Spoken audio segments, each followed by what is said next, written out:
na kami ni Bunso. Ayun. Tara, kain tayo. Gutom na daw siya. Kasi late naman talaga siya gumigising. Tapos, yan. Nung time na gumagising siya, ako naman ay nagsimula pa lang magluto. So, kaya, ang ginawa ko, sabaw. Tinuruan ko na lang din siya. Pero, kung hindi naman talaga siya agad nagising, hindi ko naman siya tuturuan. Saka, yung mga basic pa lang yung tinuturo ko talaga sa kanya.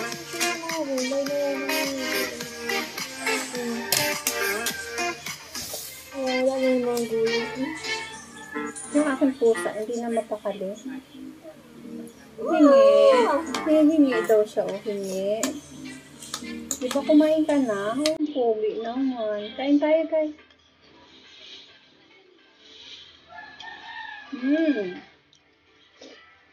Pero natin ko. 9 out of 10. Mama, 9 out of 10. Para sa akin, 10 talagang yung salmon. Pero mas masarap talaga na kapartner ito, guys, yung asparagus.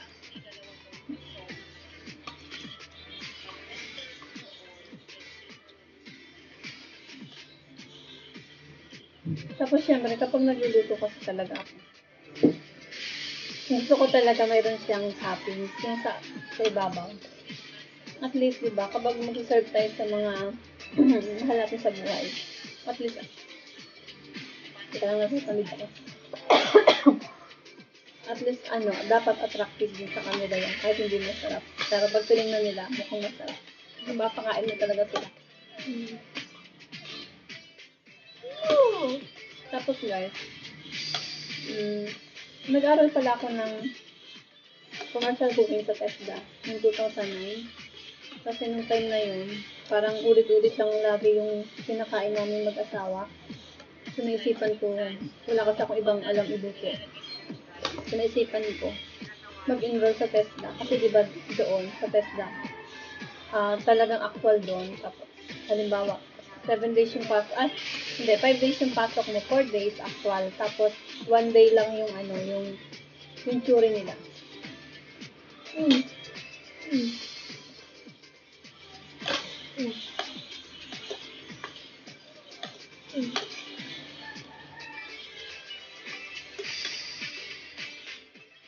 Kumakain na yung tito.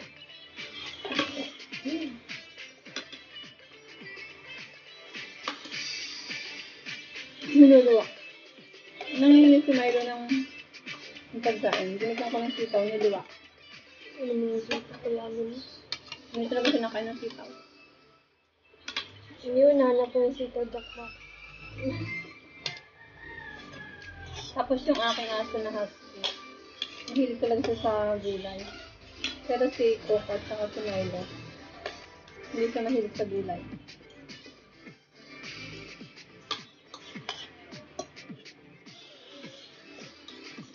Ang sarap guys, totoo lang. Bagay, yung pink salmon naman kasi kahit siguro anong luto nito, masarap talaga siya.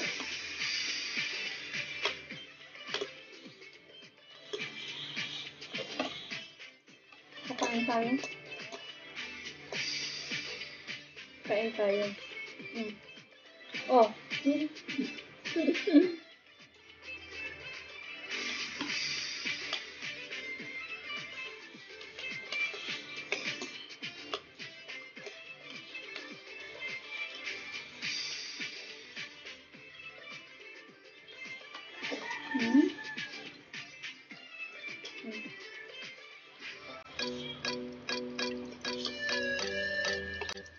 Bali guys, yung dalawang pirasong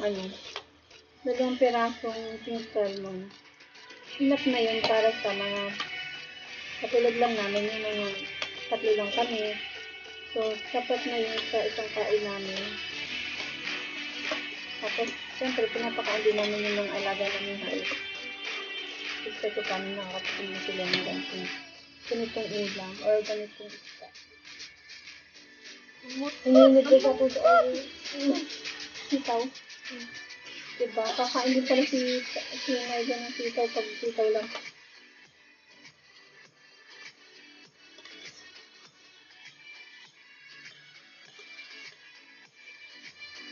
kadalasan, yung 2 pirasong isda, may natitira pa talaga sa amin.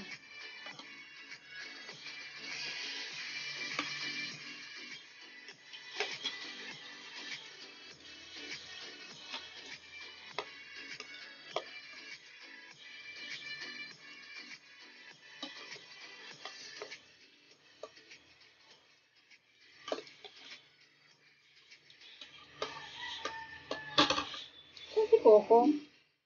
Ayun, kampo ako.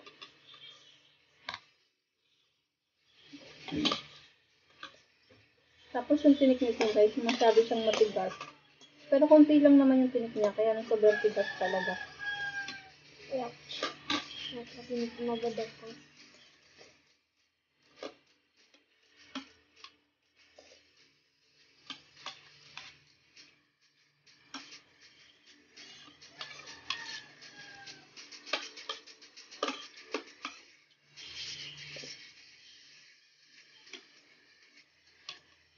Sorry oh, kain ng kain.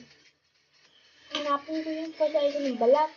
Magdinidiraan yung alam ko dati, hindi mo yan, ay mo yan. Hindi binil ko ako.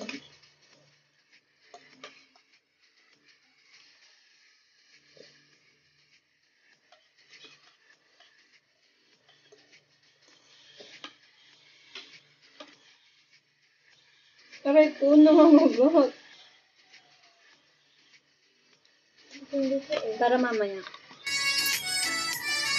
Pag nilagyan ko na sila ng gulay, at least kahit pa rin nakakain na sila ng gulay. Kasi kapag marami na silang pagkain, hindi na nila kinakain yung gulay na nilalagay ko.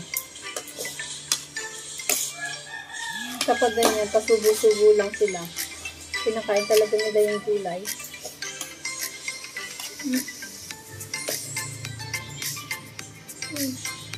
Singit.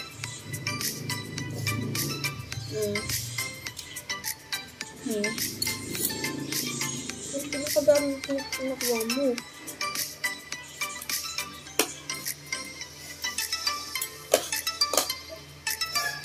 Ano ba yun? Ganun. First tinik nung nakuha ko.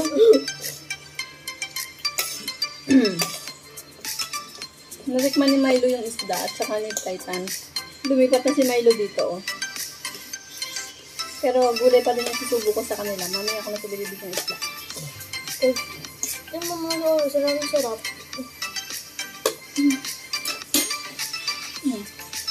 Kaya sa maraming tinik, ito yung ano, oh.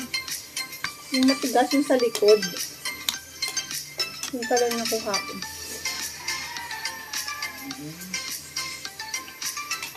Dalawa lang kami ni Boss sa kumakain kasi yung isa naapak pa.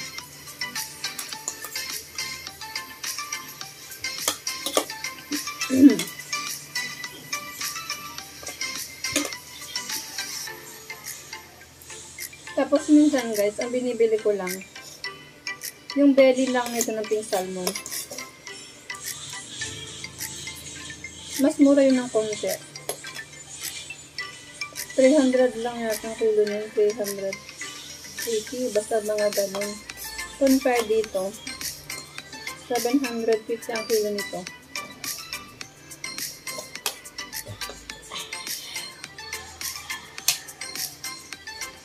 Kapag gusto ko lang kumain, tapos syempre pag short sa budget, mga ganun lang yung binibili ko.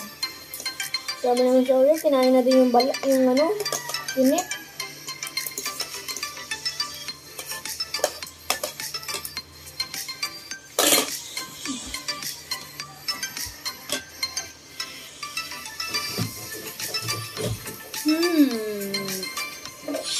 Pangin tubig din sa... Ito? Bawag naman yun. Kalaati lang bunso. Ayan. Dahil mo sa Oreo doon. Kaya wala ka pang tinggan dito. Ayun, tapos akong kumain. So, dami kong kumain ngayon.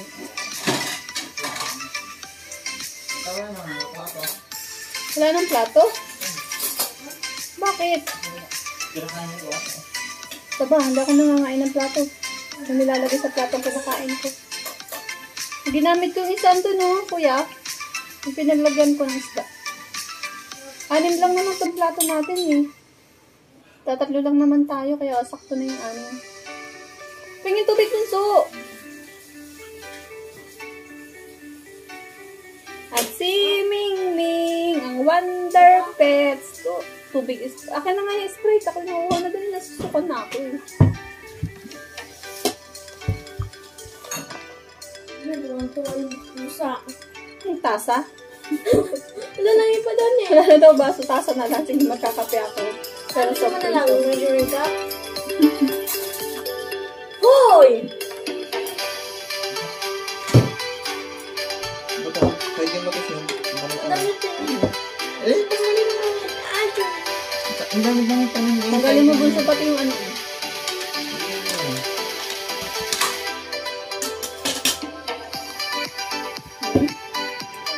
Yung ibang tubig bunso. Ayoko nung ano lang. Pwede mo nga yung shame. Milo! Ay, Coco! Ang dami pa nun. Ay, nandito naman pala si Coco. Ikaw naman naman dito. No, Milo. Ito na may nakadami sa inyo.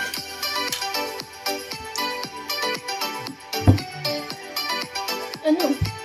Matagal pa. Ang dami pa kanin nun. Oo, ayaw sa idin. Alam mo, pakain mo na lang sa ata ko.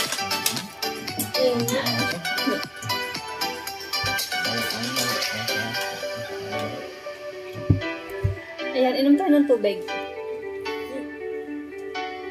Dahil ako nagluto si Kuya magugas.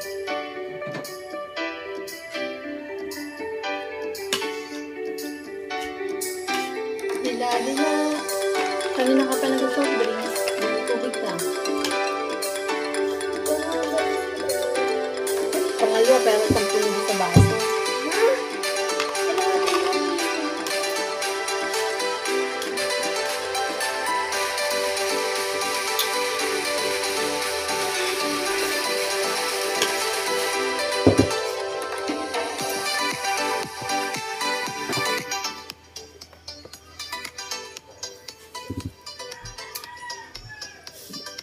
Busog si Inday.